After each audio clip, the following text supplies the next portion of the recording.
Hello, welcome back. In this quick lesson, we will discuss about constructors and using this operator. Constructors are used to initialize the object state.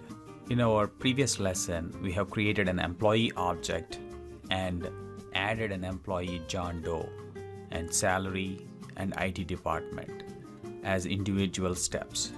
If you use a constructor, you can do that object instantiation in a single step.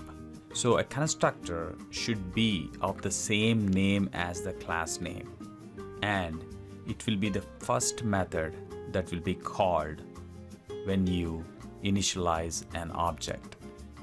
Let us take a look in Eclipse how we can convert our earlier program of employee creation using construct.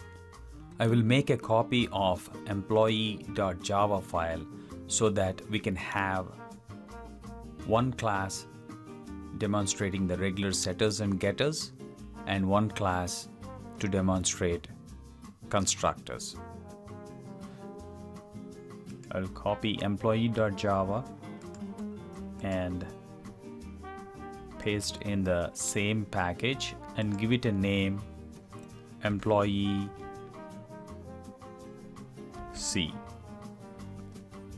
Just to make sense, it's using a constructor. Like I mentioned earlier, constructors are used to initialize an object. So in the previous example, we are initializing an object by using set name, set department, set salary here, initializing with values. So for now, what we will do is we will create a constructor in employee class file. We will create a constructor in employee and use that constructor to initialize the values.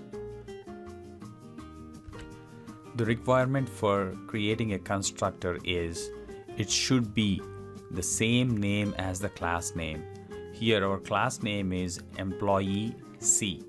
We have to name the method as employee C to make it a constructor. I'm creating a method that will be a constructor. So public employee C open and close curly braces. To make sure we arrived into the constructor, I will add a sysout statement.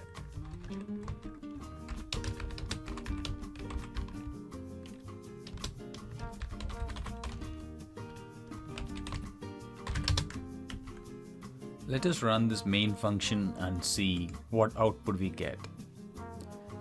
If you notice here in the output, we can see I am in constructor of employee C has been called twice, and explicitly we never called that method in our main.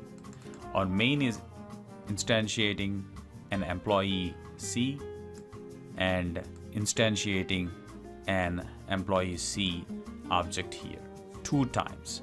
And when I say we did not explicitly call, means I did not do emp.employee C. I did not do that. So since it's being a constructor, it gets called automatically. Java will find if there is a method exactly same name as class name, and if it doesn't have any return type, it considers that as a constructor and calls that by default. So what is the use of constructor? One of the main usage is if you don't want to expose any methods of your object, you can simply expose only the constructor. Whoever creating an employee object will be calling the constructor and setting up the values. For example, in this case, if you are adding employees and if you are not providing John Doe the name of the employee and trying to add set department and set salary, it will allow in the current functionality, but I want to restrict the user to provide all three values when he is creating this object. So it's like using a main door only to allow somebody to enter into the home rather than other back doors and side doors. So instead of allowing the user to set individual values, I will make sure they will come through the constructor and create the object. Let us modify the constructor to accept the values and create the object. We can start accepting values into the constructor. So I will declare the parameters we want for an object to be created.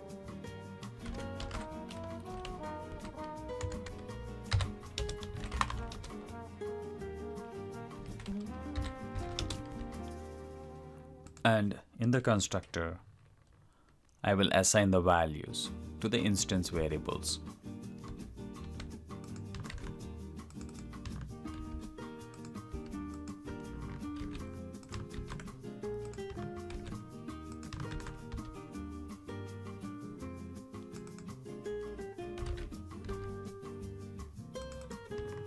So here we took the parameters and assigned them to the instance variables.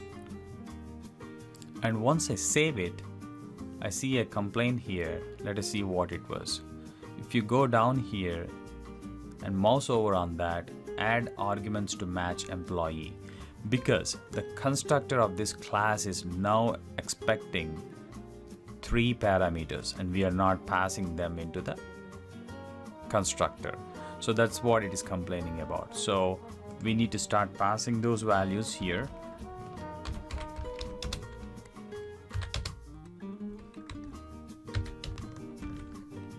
And since we are using constructor, we no longer want to use these setters.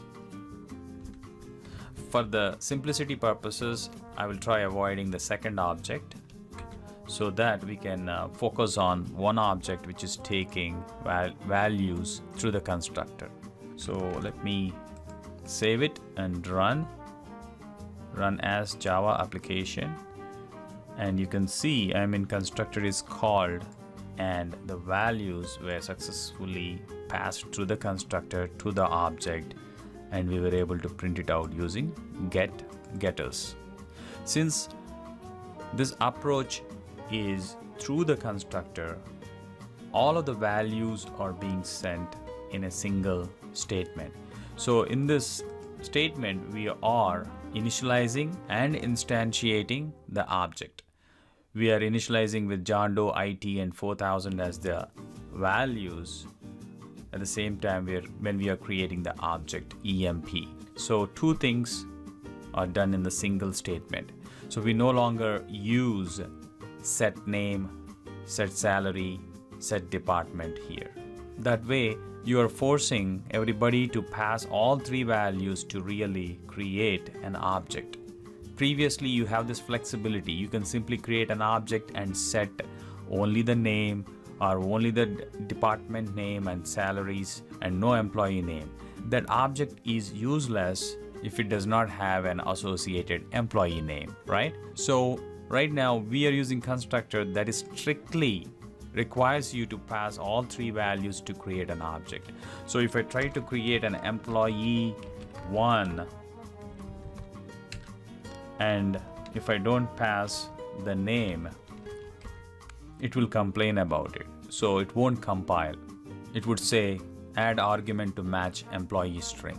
So the constructors are a mechanism where it gives you more structured way of creating and initializing an object. So constructor eliminates the necessity to call normal method implicitly. You don't have to call set multiple times for each individual object you're going to create. It gets cumbersome or more work if you're doing multiple objects. Now it can be simply passed while you're instantiating the object. In the same context, let us look at this operator. This operator is used in Java so that it will act as a reference to the current object, the object whose method or constructor is being called. In our case, we can go back into our constructor here and add this operator in front of these variables. This dot employee name, this dot salary, this dot department. So this operator will reduce the ambiguity of which variable we are referring to. If we are simply saying employee name equal to name, in case of inheritance, that means if you are extending a different class, then there is a chance of ambiguity of the variables. So this will confirm you are referring to the variable within this class, within this particular object instance, not referring to its superclass where it is extended from. This makes more sense once we discuss inheritance.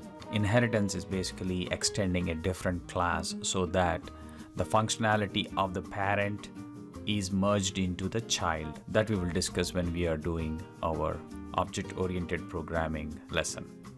With this, I conclude this lesson. You may now move on. Thank you.